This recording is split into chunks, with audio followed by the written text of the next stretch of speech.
The strange thing about betrayal is that it rarely begins with a shocking confession. Most of the time, it arrives as something small, something ordinary, something that looks harmless until you realize it has already changed everything. The text message from my wife arrived at exactly 5:17 p.m. on a Wednesday. I remember the time because I stared at those numbers longer than I stared at the message itself. I had just finished another 10-hour shift, and traffic outside Dallas was moving slower than usual. My truck crawled forward a few feet at a time while the late afternoon sun reflected off windshields like sheets of fire. My phone buzzed in the cup holder. Olivia.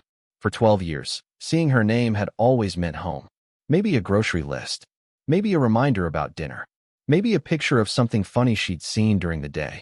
Instead, I unlocked the screen and read 6 words that made my entire world go quiet. Going on a solo trip with my first love. Then another sentence. Don't be jealous. I read it once. Then again. Then a third time. The traffic moved. Horns sounded behind me. Somebody changed lanes. Somewhere a siren echoed through the city. But inside my truck, everything felt strangely still. My name is Daniel Brooks. I'm 42 years old. I live in a quiet suburb north of Dallas. I work as a regional operations manager for a logistics company. Nothing glamorous. Nothing exciting. Just long hours, steady paychecks, and the kind of life built one responsible decision at a time. For most of my adult life, I believed stability was a good thing. A house with a 2-car garage, Friday night takeout, football on Sundays, family vacations every summer. The simple things. The things that matter. Olivia and I had built that life together. At least that's what I thought. Looking back now, I can see the cracks. The problem is that cracks don't announce themselves. They don't show up with warning labels. They appear slowly, quietly, until one day you realize they've been spreading for years. The light turned green. I drove another mile before reading the message again. Going on a solo trip with my first love. Don't be jealous. Most husbands probably would have called immediately. Maybe demanded an explanation. Maybe started an argument before the conversation even began. I didn't. Instead, I pulled into a gas station parking lot and sat there with the engine running. The air conditioner hummed softly. A teenage employee swept the sidewalk near the entrance. A pickup truck filled up at pump number 4. Normal life continued all around me. Meanwhile, I was trying to understand why my wife thought a message like that was acceptable. Not because of the trip itself. Not even because of the man. It was the confidence behind it. The certainty. The assumption that I would simply accept it. That was the part that stayed with me. Olivia hadn't asked. She hadn't explained. She hadn't offered reassurance. She had informed me. Then she told me not to be jealous. Like my feelings were already an inconvenience. Like my reaction had already been dismissed before I even had one. I opened our message thread and stared at the blinking cursor. Hundreds of possible responses crossed my mind. Questions. Accusations. Warnings. Instead, I typed 6 simple words. Have a great trip. My thumb hovered over the screen for a second. Then I hit send. The message delivered immediately. A few seconds later, the familiar red receipt appeared beneath it. That was it. No argument. No discussion. No fight. Just silence. What Olivia didn't know was that the text message hadn't surprised me nearly as much as she thought. Because Ryan Mitchell hadn't appeared in our lives that week. Or that month. He had been there much longer than that. Long enough for me to notice. Long enough for me to start paying attention. Long enough for me to realize that some people don't leave a marriage all at once. They leave it one choice at a time. As the sun disappeared behind the Dallas skyline and shadows stretched across the parking lot, I put my phone back down and started the drive home. Olivia thought that text message was the beginning of her story. She had no idea it was the end of ours. Ryan Mitchell first appeared in our lives 6 months before that message arrived. At the time, his name meant nothing to me. Olivia mentioned him one evening while we were cleaning up after dinner. The kitchen smelled like lemon dish soap and leftover pasta sauce. She was loading plates into the dishwasher when she casually said she had reconnected with someone from her past. An old boyfriend. Her first serious relationship. I remember nodding without much thought. People reconnect all the time. Former classmates. Old coworkers. Friends from another chapter of life. It seemed harmless. Back then, I still believed harmless things stayed harmless. Looking back, that conversation feels different. Not because of what she said. Because of what happened afterward. Ryan started appearing everywhere. At first it was little things. Olivia smiling at her phone while watching television, laughing at messages she never shared, mentioning stories from high school she had never talked about before. Then came the comparisons. They were subtle enough to dismiss. Ryan remembers that restaurant. Ryan always loved live music. Ryan moved to Arizona for a few years. Ryan started his own consulting business. Every story somehow found its way back to him. I told myself it was temporary. Nostalgia has a way of making old memories feel larger than they really are. That explanation worked for a while. Then I noticed something else. Olivia began changing. Not dramatically, not in ways that would alarm anyone outside the marriage. But when you spend 12 years with someone, you learn their rhythms. You notice when those rhythms shift. She started carrying her phone everywhere. Into the laundry room, into the backyard, into the bathroom. The device rarely left her hand. Sometimes I would walk into a room and see her smiling at the screen. The smile would disappear the second she noticed me.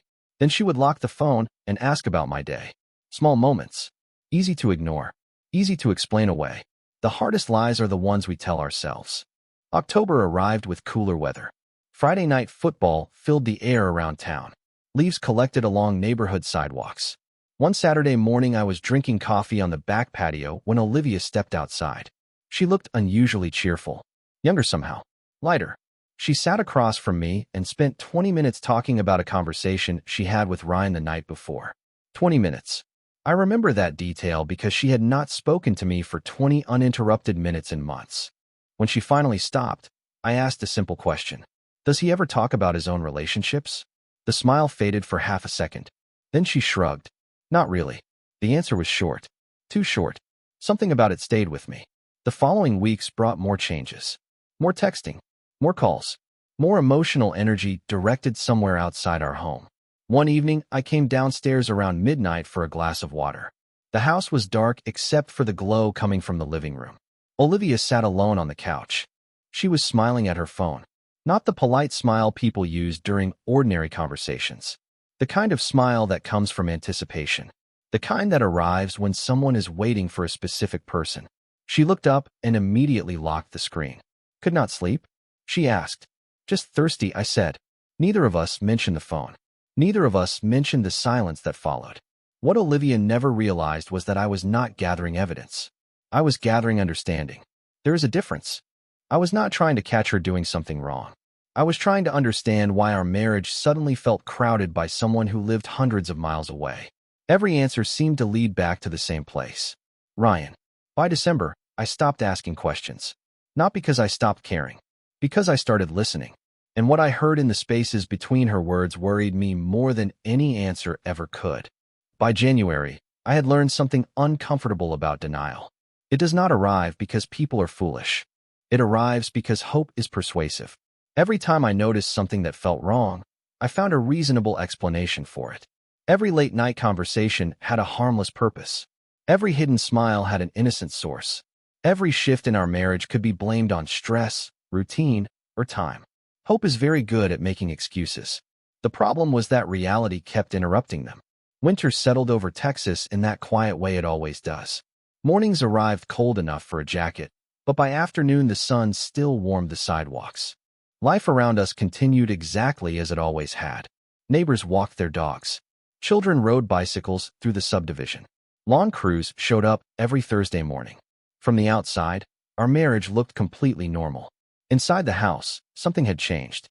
The distance was difficult to explain. Olivia was still there physically. We still shared meals. We still discussed bills and schedules. We still attended family gatherings together. Yet every conversation felt thinner than before, like a photograph fading one shade at a time. One Friday evening, I suggested we spend the weekend together. Nothing elaborate. Just a short drive to a lake resort a couple of hours away.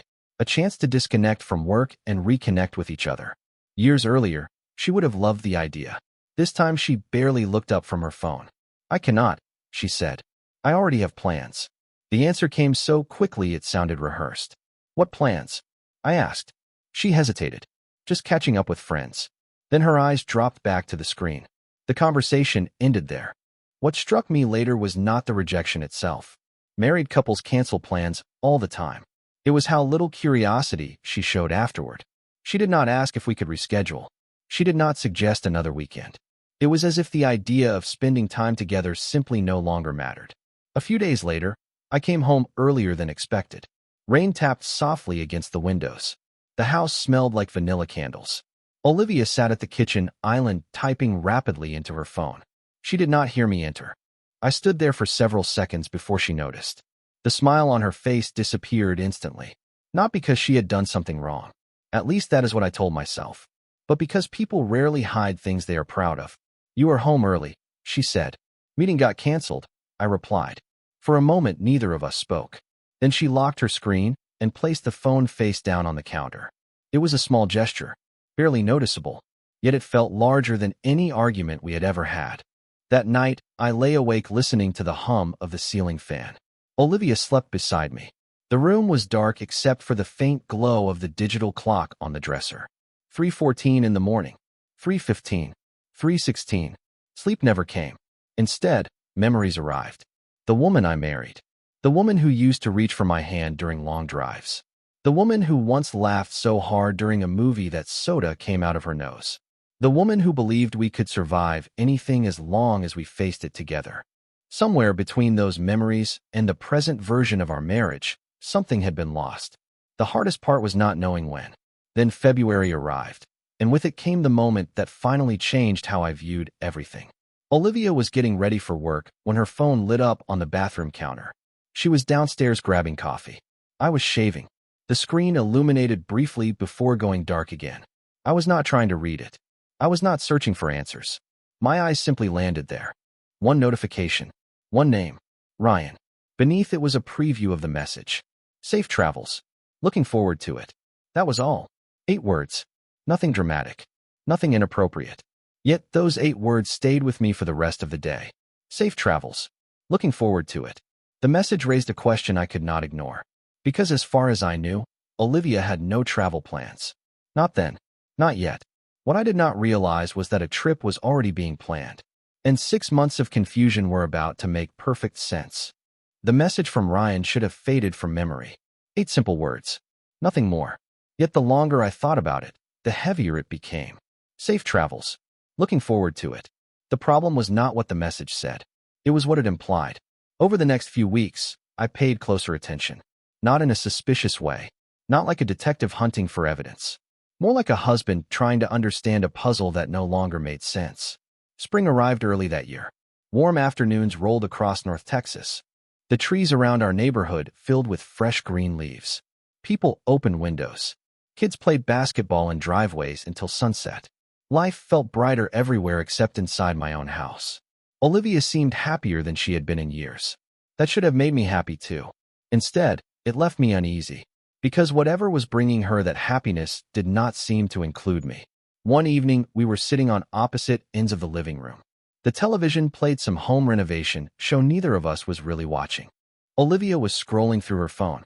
I was pretending to read emails from work. Then she smiled. Not a polite smile. Not the kind people give out of courtesy. A genuine smile. The kind I had not seen directed toward me in a very long time. Before I could stop myself, I asked a simple question. "Is everything okay?" She looked up, almost startled. Then she nodded. "Of course. Why would you ask that?" "You seem happy," I said. For a second, her expression softened. Then she glanced back at her phone. "I'm just talking to an old friend." The answer sounded harmless. Yet something about the way she said old friend made it feel like much more. The weeks passed.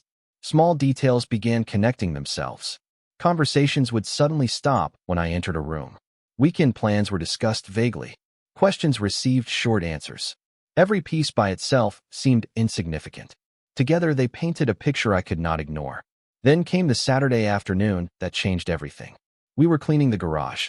The radio played softly in the background while dust floated through sunlight, streaming in from the open door.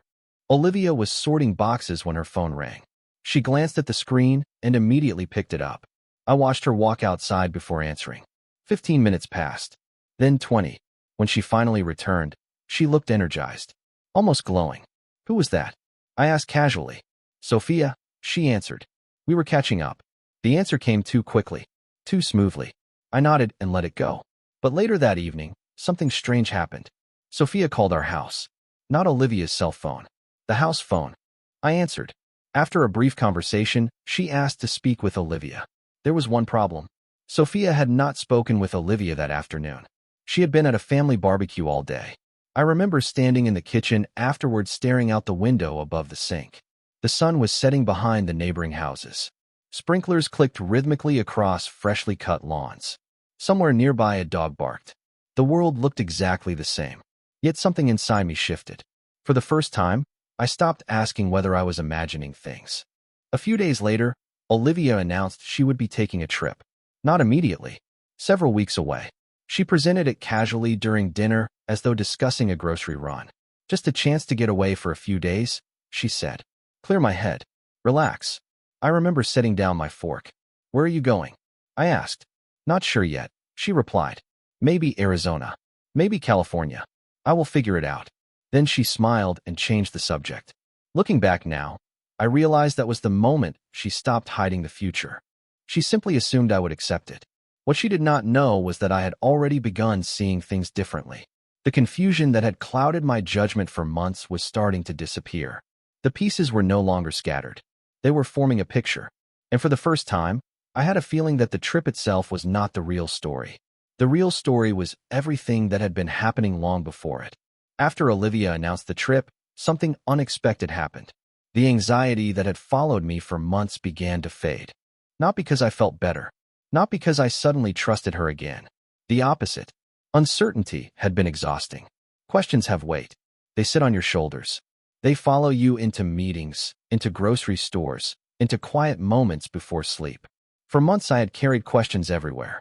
Now, for the first time, I felt something closer to clarity. I stopped trying to convince myself that everything was normal. I stopped inventing explanations that made uncomfortable facts easier to accept.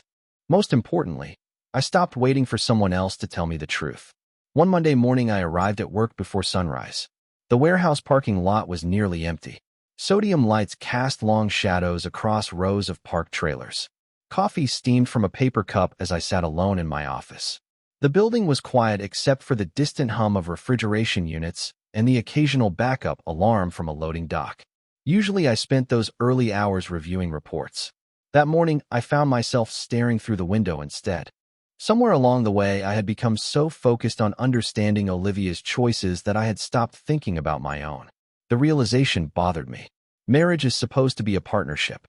Yet over the previous 6 months, my entire emotional world had started revolving around someone else's decisions. I did not like what that said about me. So I made a choice. A small one at first. Instead of obsessing over what Olivia might be doing, I started focusing on things I could actually control. My schedule, my finances, my future. That evening I reviewed accounts we had not discussed in years. Retirement plans, property records, insurance policies. Not because I was preparing for disaster. At least that is what I told myself. I simply wanted to understand where things stood. The process felt strangely calming. Numbers do not lie.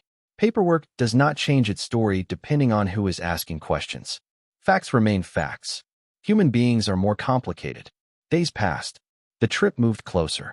Olivia seemed increasingly excited. She spent more time on her phone, more time researching destinations, more time smiling at messages she never shared. One night, she sat across from me at dinner discussing restaurants she hoped to visit. She spoke with energy I had not heard in years. I listened quietly. What struck me was not her excitement. It was the absence of us from every future plan she described. There was always an I, never a we. Later that week, I received an unexpected call from an old friend named Mark. We had known each other since college. After catching up for a few minutes, he asked a simple question. How are things at home? The pause before my answer lasted longer than it should have. He noticed immediately. You do not have to tell me details, he said. But you sound tired. That word stayed with me after the call ended. Tired. Not angry. Not jealous. Not heartbroken. Tired. Because that was exactly what I felt. Tired of pretending not to notice things. Tired of carrying concerns by myself. Tired of hoping effort alone could repair distance that only one person seemed interested in closing. That weekend, I took a long drive through the countryside north of Dallas. Open fields stretched beneath enormous Texas skies. Fence lines cut across rolling land. Wind turbines turned slowly in the distance. I drove with no destination in mind. Just miles of highway and uninterrupted silence. Somewhere during that drive, another realization arrived. Whatever happened next, I would be okay. The thought surprised me. Not because it felt impossible, because it felt true. For months I had feared losing the future I thought I was building. Now I was beginning to understand that some futures disappear long before anyone admits they are gone. When I returned home that evening, Olivia was sitting on the patio watching the sunset. Golden light reflected across the neighborhood ponds. She looked peaceful, almost content. She smiled when she saw me. I smiled back. Neither of us mentioned the trip. Neither of us mentioned Ryan. Yet for the first time in months, I felt something solid beneath my feet. Whatever was coming, I was done chasing answers.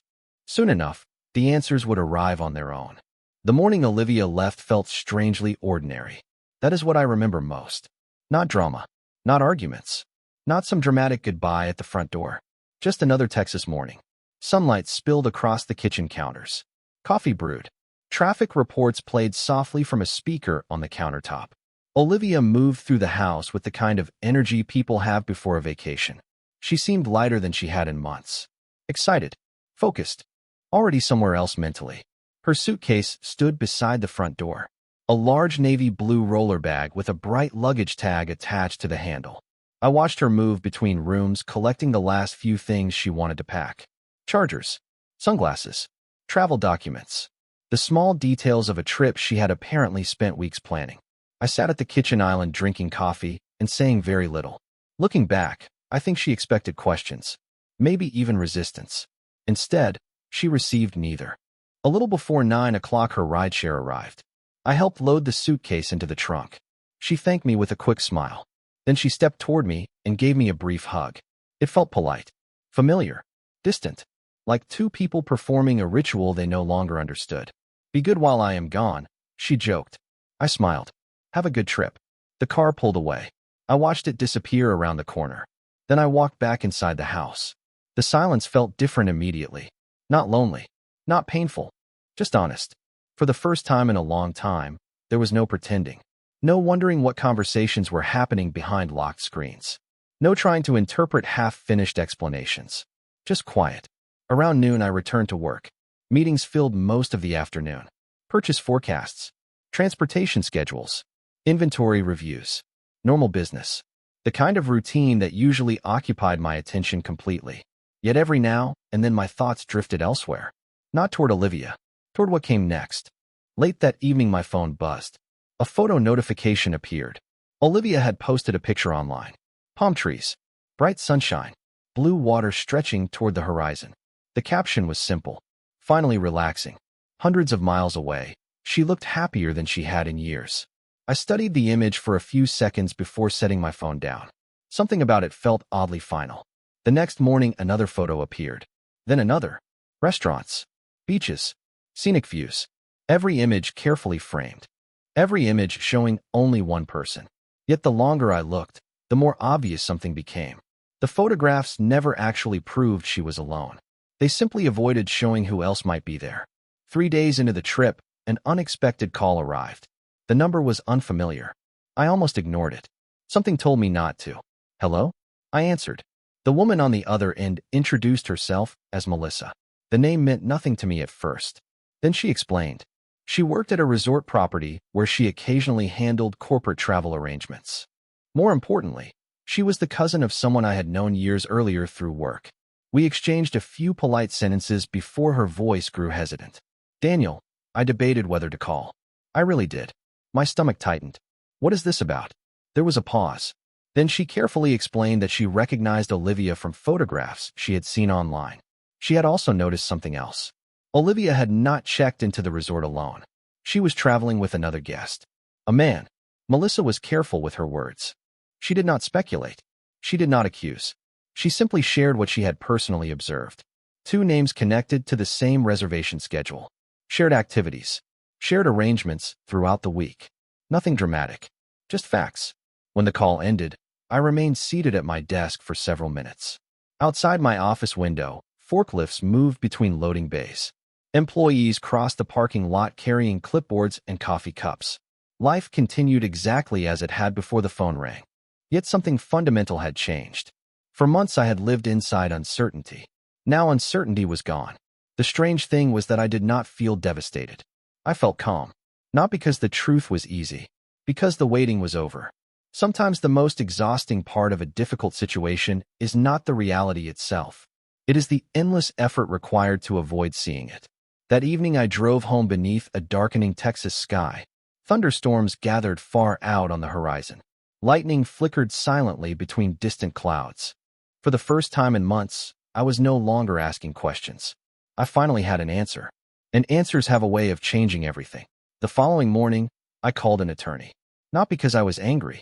Not because I wanted revenge. The truth was much simpler. I needed information. For months, I had been reacting emotionally to a situation that required clarity. By 8:30, I was sitting in a downtown office overlooking a row of glass buildings reflecting the Texas sun. The receptionist offered coffee. I declined. My hands were steady. My thoughts were steady. That surprised me. A year earlier, the idea of sitting in a divorce attorney's office would have felt like standing at the edge of a cliff. Now it felt like opening a map after being lost for months. Victoria Reed entered carrying a legal pad and a folder. She was professional, calm, and direct. The kind of person who understood that difficult situations become easier when facts replace assumptions. For nearly an hour, we reviewed everything. Assets, accounts, property records, retirement plans, insurance documents, the history of our marriage. She asked questions. I answered them. Nothing dramatic happened. No shocking revelations. No emotional speeches. Just information. Yet when the meeting ended, I walked out feeling lighter than I had in a very long time. There is something powerful about understanding your options. Fear grows in uncertainty. Clarity has a way of shrinking it. The rest of the week moved forward quietly. Olivia continued posting photographs from her trip. Every image looked carefully chosen. Ocean views, expensive dinners, resort pathways lined with palm trees, sunsets painted in shades of orange and gold. Anyone looking from the outside would see a woman enjoying a peaceful getaway. Maybe that was exactly what she wanted people to see. I stopped checking the photos after a while. Not because they no longer mattered. Because I already knew enough. Meanwhile, I focused on practical things. I organized paperwork, updated records, reviewed financial statements I had ignored for years. The process felt strangely familiar. In my profession, problems get solved one step at a time. You identify the issue, gather information, build a plan, then execute it carefully. Emotional situations are not as different as people think. On Thursday evening, rain rolled across North Texas. Water streaked down the windows while distant thunder echoed beyond the neighborhood. I sat alone at the kitchen table reviewing documents. The house felt peaceful, almost too peaceful. Then my phone vibrated. A text from Olivia. Beautiful weather today. Wish you could see this view. Attached was another photograph of a sunset over the ocean. I stared at the image for several seconds. Then I noticed something I had never paid attention to before. A reflection in the restaurant window behind her table. 2 glasses. 2 place settings. 2 people. The detail was small, easy to miss, yet it perfectly captured the entire situation. For months, I had been expected to focus on the story being presented instead of the reality standing quietly beside it. I placed the phone face down and returned to my paperwork. The next morning, Victoria called. Most of the preliminary documents were ready. The process would move smoothly if I decided to proceed. Her voice remained calm and professional throughout the conversation. When the call ended, I sat quietly in my office for a long moment. Outside, trucks moved in and out of loading bays. Employees crossed the lot carrying clipboards and radios. Business continued. Life continued. Everything continued. Except the version of my future I had been holding on to. Sometime that afternoon, I made my decision. Not with anger. Not with bitterness. Simply with acceptance. The marriage I thought I was protecting no longer existed. Maybe it had been gone for months. Maybe longer. What mattered was that I finally stopped arguing with reality. Late that evening, I opened my laptop and drafted a short email. The subject line contained only a few words. Attached documents. Nothing dramatic. Nothing emotional. I saved it and scheduled it for delivery. Not immediately. Not yet. The timing mattered. Then I closed the laptop, turned off the lights, and looked out across the dark neighborhood beyond my window. Hundreds of homes sat beneath the night sky. Families eating dinner. Couples watching television. Children finishing homework. Ordinary lives moving forward. Mine was about to change forever, and for the first time, I was completely at peace with that. The email went out at exactly 8 a.m. on the morning Olivia was scheduled to fly home. I was already at work when it happened. The warehouse was busy. Forklifts moved between loading lanes. Radios crackled. Delivery schedules filled my screen.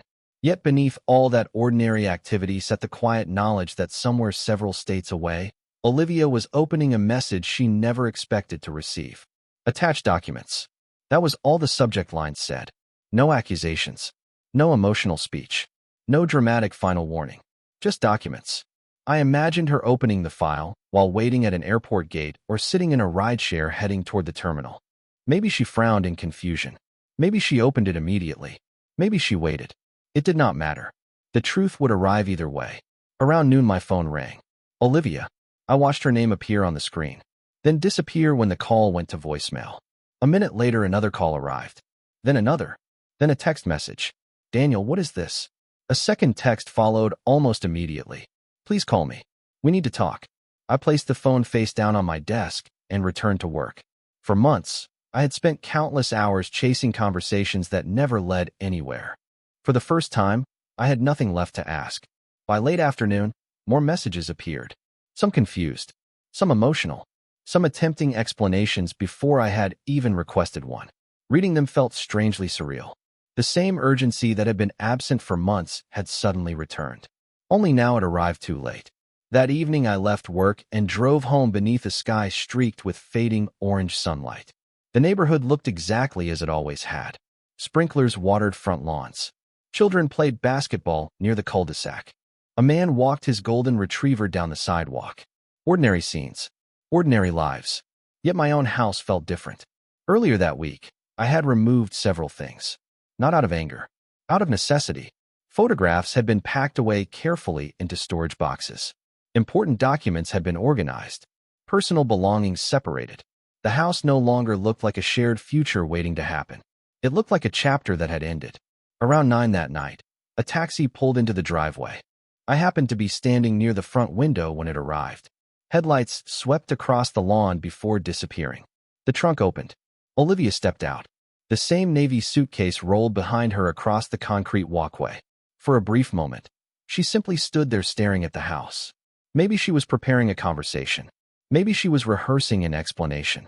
Maybe she believed everything could still be fixed with the right words. Then she approached the front door. When she entered, the first thing she noticed was the silence. The second thing was the absence. People rarely notice what is present. They notice what is missing. The framed wedding photograph above the fireplace. Gone.